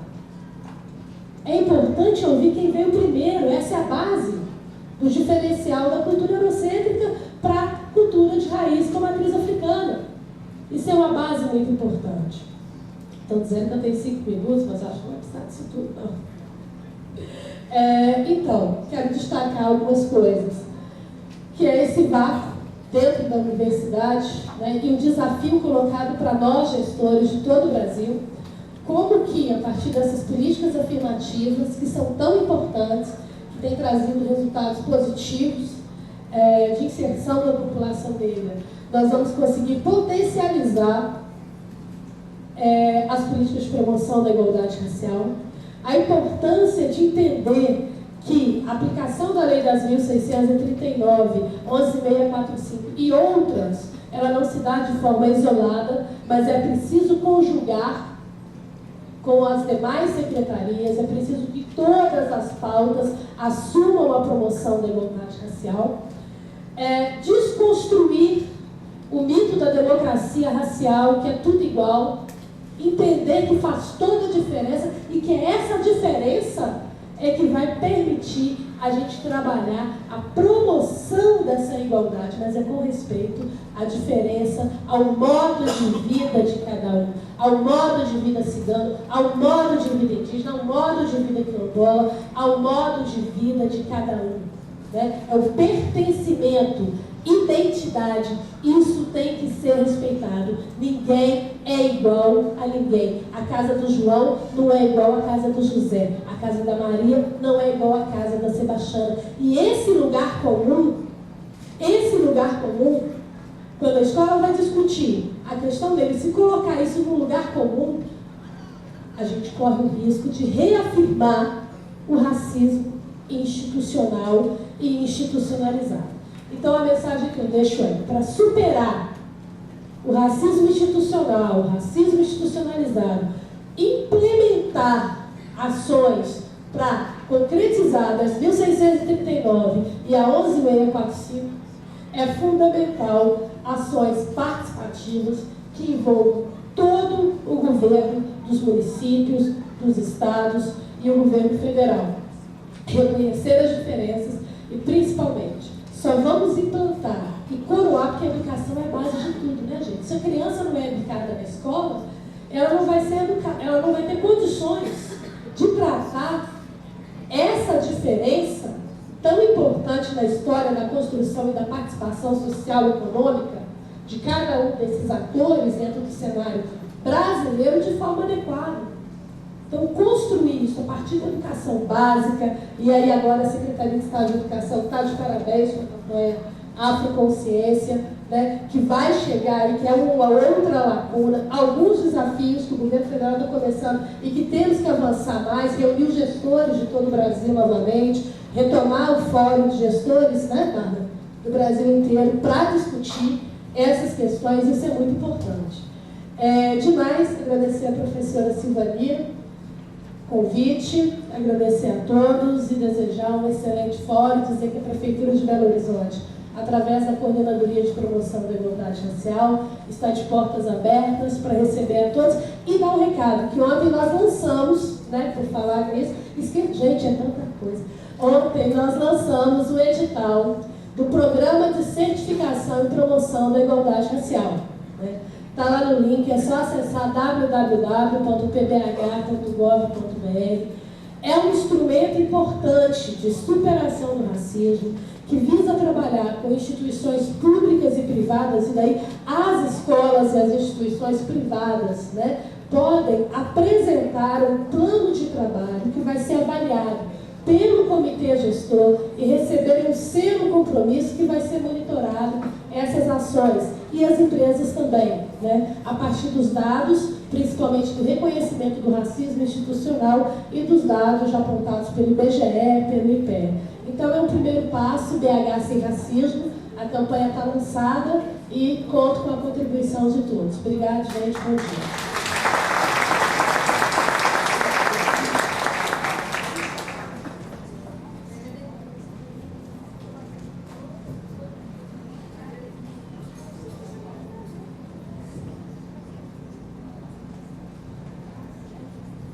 Agradecemos a excelentíssima senhora professora Rosângela da Silva, do CEQUI, Coordenação de Promoção da Igualdade Racial de Belo Horizonte. E passamos a palavra à excelentíssima senhora professora Rosavani Pereira, gerente de Articulação de Política Educacional da Secretaria Municipal de Educação de Belo Horizonte e representante da Secretária Municipal de Belo Horizonte.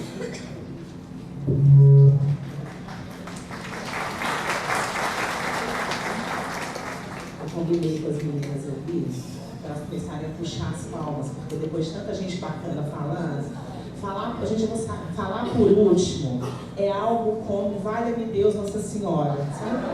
Então eu espero que todos vocês tenham extrema misericórdia com a minha pessoa, tá? A primeira coisa que eu queria falar, eu queria dar um recado para a Yara. Yara, eu fiquei extremamente emocionada no dia, eu estava chegando de São Paulo, e vi uma cena que eu achei que meus netos só reveriam, né? Eu desço desse carro volante, no desembarque, né? E tem uma menina negra maravilhosa, né, da campanha. Né? Eu até pensei que era minha filha, depois é que eu lembrei que eu só fiz 2 meninos. Mas se eu tivesse uma menina, ela era bonita daquele jeito. E fiquei impressionada, assim, me emocionou muitíssimo, assim. Quando eu falo de emoção, é emoção de verdade, né? Porque quem já entrou no extra e também viu um pai negro com um menino negro, a gente para e fica olhando assim, porque eu falo o seguinte, a gente pode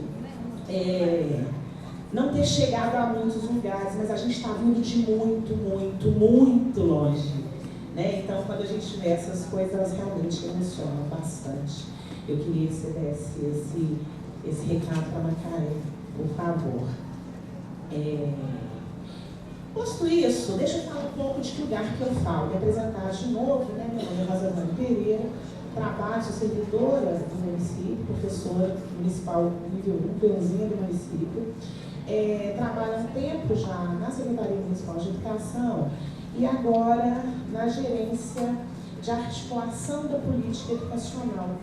Essa gerência, eu falo, que as pessoas falam assim, o que essa gerência faz? Eu falo, é simples. Ela trabalha com a multiplicidade das coisas diversas. Porque na gerência estão as discussões, é pouca coisa. Uma multiplicidade das coisas diversas. Nessa gerência está um núcleo de inclusão da pessoa com deficiência, está um núcleo de relações de gênero e o núcleo de relações étnico-raciais, além da gerência de avaliação da educação, do ensino. E aí, é pouca coisa. E essa gerência, ela me desafia a pensar as articulações necessárias entre essas temáticas. Né? Ela me desafia, como tem a gerência de avaliação lá de mim, ela me desafia a pensar como é que a gente efetiva essas promoções todas de inclusão e igualdade que a gente faz, como é que ela se materializa na aprendizagem dos meninos. Né? Então, assim, por que eu estou pontuando isso? Porque, na verdade, eu vou repetir o nome da gerência. Gerência de articulação da política educacional. Eu não trabalho com a política pedagógica. Então, eu não sou a melhor pessoa para falar do currículo. Isso tudo é só vocês me cobrarem isso, entendeu? Porque eu não vou saber falar, nem vou ter que chamar a Mara para vir aqui. Aí eu já dou um recado logo para falar assim, ó, me pergunta isso não. Tem Rita, tem Rosa, tem Valdete, tem Lucy. Esse povo todo sabe falar, olha que a Lucy é aquela de azul lá, gente. Dá um tchau, Lucy. Lucy sabe tudo disso. Tem Lucy, então para essas pessoas que vocês perguntem essas coisas, tá bom? E aí, eu escutando tudo, né, parando a brincadeira, escutando tudo, eu queria dar uma outra perspectiva dessa nossa conversa mesmo. Eu acho que todo mundo falou muito, e muito bem, a Tati, Zé Rosa, Tamara, muitas outras pessoas, vão falar muito bem dessa questão de como é que você faz dos desafios da materialidade do currículo para implementar a lei. E eu queria falar um pouco da perspectiva de como é que as discussões da lei, elas precisam de se fortalecer com política pública. Porque é o seguinte, se a gente fizer essa discussão na perspectiva do currículo, isso não é pouca coisa, é bastante, mas se eu não fizer outros diálogos para essa discussão, a gente corre o risco de nadar e morrer na praia. Por quê? A gente parte do princípio, às vezes, quando a gente fala de formação de professor, a gente parte do princípio, às vezes, de que a formação de professor com a história e cultura da África, ela vai resolver a questão racial no interior da escola. Não vai. Sabe por que não vai? Porque os processos e procedimentos discriminatórios da escola, eles não são todos eles por falta de conhecimento dos professores. Eles às vezes as pessoas são racistas mesmo. Ponto. E aí eu tenho que ter mecanismos de formação e de intervenção. Ponto. Simples assim. Obrigada. Eu já combinei com ela. Ela puxa, vocês vão acompanhar, sabe? Senão ela não ganha o dinheiro dela no final da manhã. A gente combinou, não é a Marlene. Eu pisco para a Marlene e a gente combinou que o almoço eu pago. Se vocês baterem pouca palma, ela só vai comer alface. Não é assim que a gente combinou? Então tá. Ponto. Então a gente parte do princípio de que esses processos e que o currículo e que o material, ele vai ser suficiente. Não vai. Ponto. Não vai. Desculpa, eu conto de novo. Não vai. Então, por isso que a gente precisa de fazer, olha como é que a vida de quem discute a questão racial, de gênero, educação sem homofobia da pessoa com deficiência, gente, é muito trabalhosa, porque a gente tem sempre que fazer 2 ou 3 coisas ao mesmo tempo. Você tem que pensar o currículo, implantar o currículo, garantir o currículo, garantir a política e fazer todos os procedimentos. Uma coisa invalida, a outra não, se complementam. Elas se complementam. E aí, quando a gente pensa, quando olha a trajetória da secretária, quando a Rosângela perguntou quanto tempo, eu brinquei assim com a Ana Nova, isso mesmo, mas aí, se a gente lembra da Secretaria Municipal de Educação, a Mara está falando aí que eu sou bem mais velha do que eu, só para deixar isso claro. Ela é mais velha do que eu, a Rita é mais velha do que eu, a Rosa Margarida é mais velha do que eu. Ponto. O Saboia é muito mais velho do que eu. Porque tem gente que é só mais velha do que eu, o Saboia é muito mais. Quando a gente pensa esse processo, como é que ele começa no município, né? Rosane está aqui também, acompanhou muito essa história, claro que não. A Rosane também, ela se antecipa, mas ela não é mais nova que eu, só para saber, ela é mais magra, com certeza. Mas eu conheço a Rosane desde o tempo que eu tinha cintura, e faz muitos anos que eu não tenho. Então ela não tem, é muito tempo. É verdade, gente. É verdade. A gente tem que falar a verdade com as pessoas. Não tem? Então, assim. Então, quando a gente conhece, lembra dessa história, a história dessa discussão da Secretaria Municipal de Educação é uma história de longa duração mesmo, né, gente? Quem teve, né, assim, nas discussões de se a rede fez uma coisa muito bacana. Eu falo que a rede municipal dá todo orgulho pra gente, né? Porque tem Nilma, que é da rede, que começa essa discussão, Macaé, que ainda é da rede, né? Vai voltar, né? Vai nossa professora, né? Vai voltar pra rede.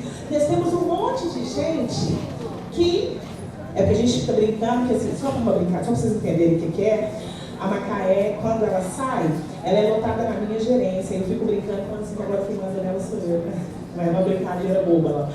Então, quando a gente pega essa história, a gente começa a falar assim, como é que começou isso?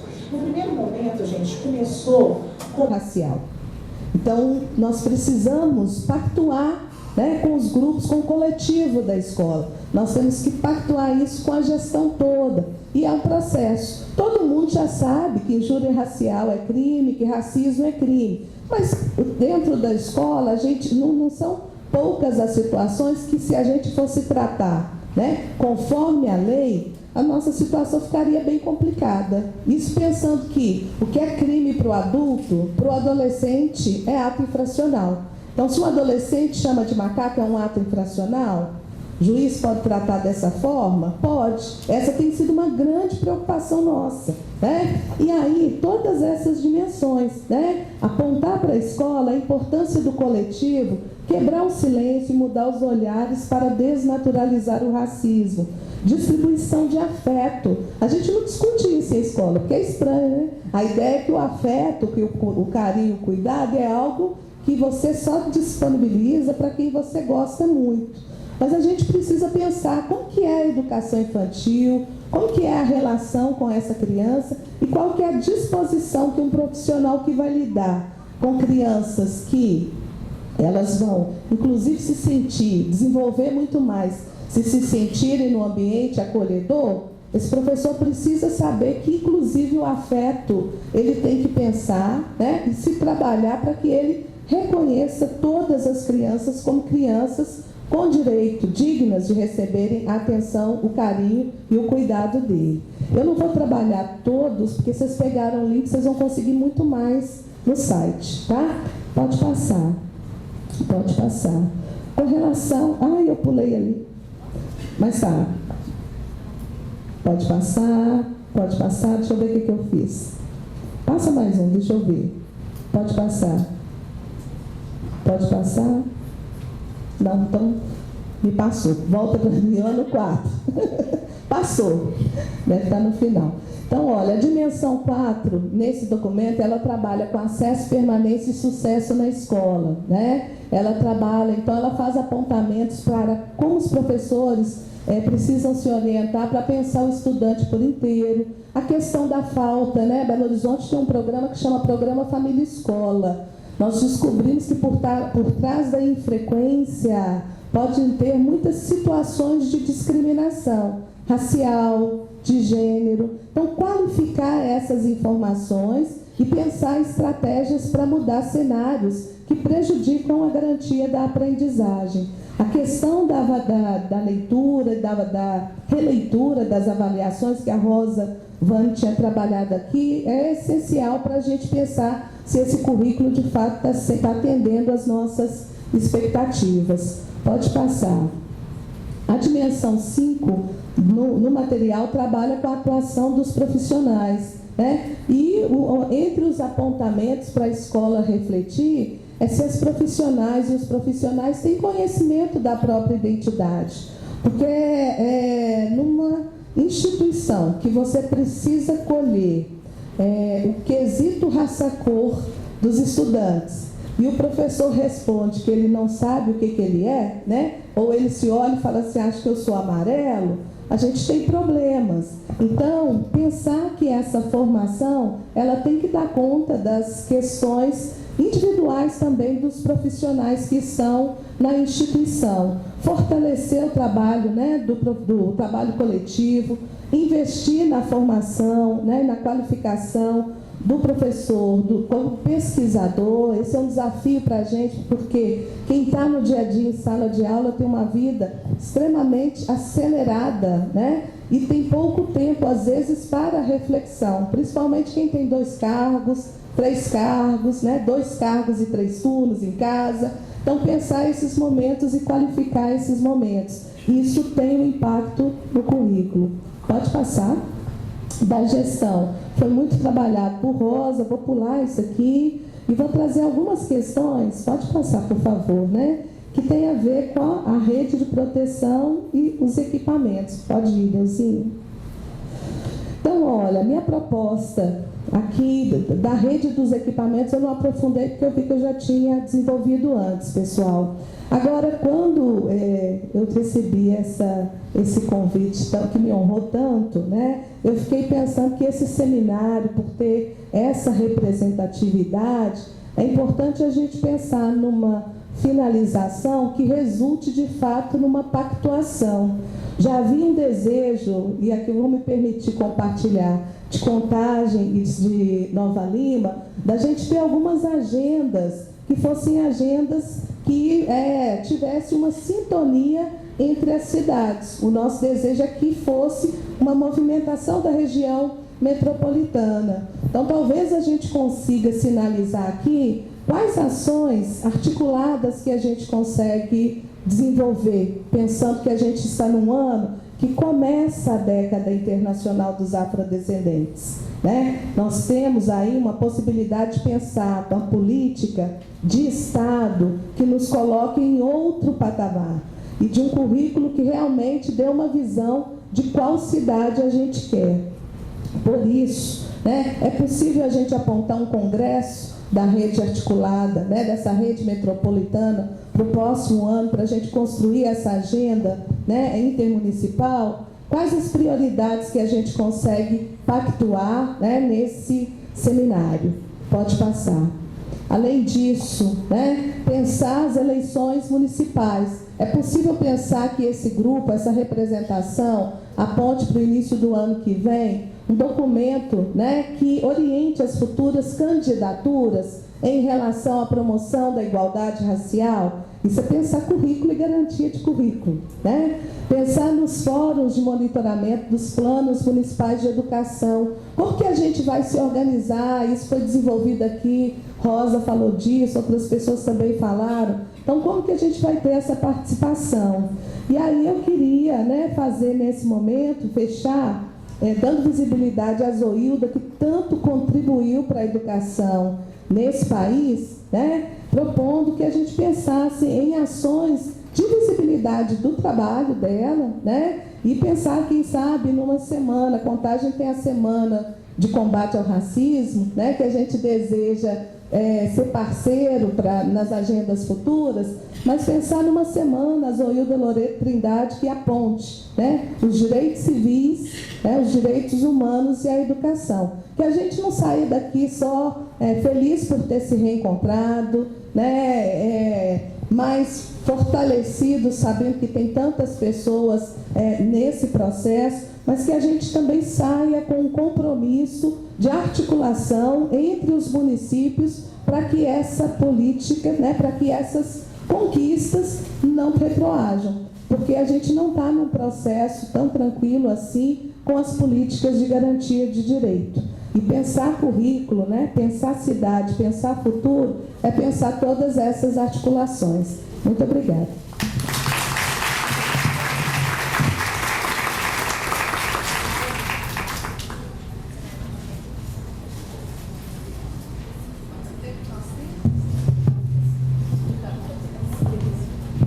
Pessoal, vocês têm alguma questão? Neuzinha está abrindo a possibilidade de questões. Alguém quer se manifestar das cidades? Da região do fórum? Isso tudo é fome? Ah, tem uma ali, por favor. Você vem aqui um pouquinho? Então, com a fome, aguenta aí, tá, pessoal? Nós não vamos demorar, não. Espera aí.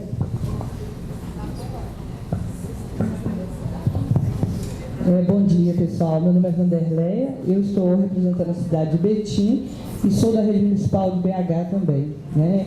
É muito interessante essas ações que estão acontecendo. Acho que à tarde vai ser fundamental a presença das escolas, né? E a colocação do que a gente tem feito hoje. Sinto falta aqui na mesa dos trabalhos dos nossos alunos, né, que tem muita coisa boa no interior das escolas e que talvez por descuido nosso mesmo a gente acabou não trazendo. Mas o que eu queria estar pontuando é com relação à rede municipal de BH, porque a Amara fez a exposição, mais precisamente a minha regional Barreiro. Eu sinto muito falta do núcleo da regional Barreiro atender só à tarde, né, ter agenda só à tarde. E o terceiro ciclo, ele funciona de manhã. E nós temos tido uma demanda imensa nas escolas do terceiro ciclo. Então é um trabalho muito bacana e tal, mas a gente tem informação dele quando a gente tem o dia escolar, no sábado, que aí sim a gente encontra com o pessoal da tarde, mas é uma coisa que precisa ser revista, tá? O atendimento ao terceiro ciclo. E por estar, né, concentrado no período da manhã, a gente sente muita falta dessa situação.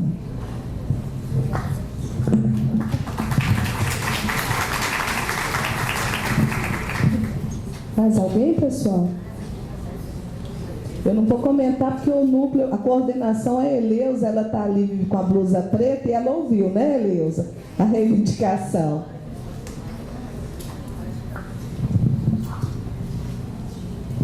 Bom dia, pessoal. Representando a Secretaria de Educação do Estado de Minas Gerais, como professora, eu também queria reivindicar uma parceria maior da rede municipal, dialogando com o Estado, com materiais pedagógicos, Mara. Isso aí é um diálogo que eu já venho há muito tempo reivindicando. Essa parceria pedagógica, principalmente porque eu sei que a rede municipal tem um material maior do que a rede estadual. E também, algumas bibliotecas da rede estadual ficam fechadas e esse material que eles ganham, muitas vezes que o governo manda, ficam trancados nas bibliotecas. É essa a minha solicitação. Registrado.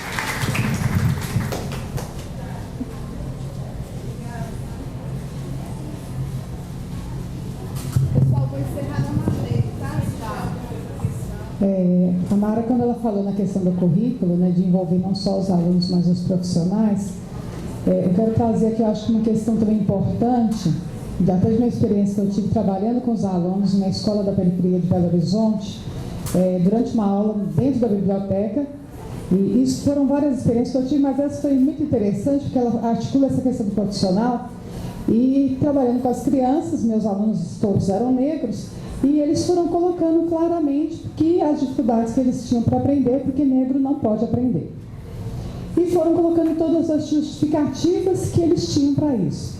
O auxiliar de biblioteca ficou horrorizado com o que ele ouvia, mas foi acompanhando a minha abordagem. E logo depois, no mesmo dia, ele teve a curiosidade de fazer a mesma abordagem com as funcionárias da limpeza e da cantina da escola. E elas disseram a mesma coisa que os alunos. Foi uma escola da periferia de Belo Horizonte. Então, eu acho que pensar currículo é também a gente começar a pensar como escutar essas crianças e esses profissionais. E tem um detalhe, né? Por mais, e aí eu coloco uma diferença que ela é fundamental e eu percebi na pele, apesar de, como diz, não ser um estereótipo, né, de uma pessoa negra, mas tem a história na minha família, mas as crianças olhavam para mim e viam uma professora branca. E viam todos os profissionais que eram da escola na limpeza e na cantina. E para uma colega minha, que era professora negra, trabalhando junto comigo, na hora que eu me retirei, eles perguntaram para ela quem ela era. Ela disse, sou professora. Eles, você não pode, você é negra. Obrigada, Marlene. Então, a Marlene fechou aqui um pouco, né, com um registro do que são as dificuldades que as professoras negras, em especial, enfrentam também no exercício do magistério, que além da gente ter que provar para o sistema, a gente tem algumas vezes de provar também para os estudantes e suas famílias. Eu estou vendo que o tempo está encerrando, então eu vou concluir aqui com o texto afetivo. A Rosa Vânia, ela brinca e traz muitas questões sérias de uma forma bem densa e carinhosa, né? Vocês puderam ver um pouquinho, tem muito orgulho de trabalhar com ela. E nessa publicação ela faz uma chamada que eu entendi que é uma chamada para todos que estão aqui, que se comprometem com a promoção da igualdade racial. Vou fazer a leitura rápida para a gente ir com esse sentimento para o almoço, tá? Sempre é tempo de promover a igualdade, o respeito, as diferenças, de combater o racismo, o sexismo, a xenofobia, a homofobia, o preconceito e a discriminação, que decorrem das primeiras, e estes são um exercício de coragem e comprometimento. Quem o faz assume a responsabilidade individual e coletiva de buscar, de tocar em assuntos que são por vezes constrangedores, conflituosos e dolorosos, nos quais as misturas de sentimento, de medo, vergonha e raiva, por isso mesmo, são imprescindíveis. Vocês são imprescindíveis.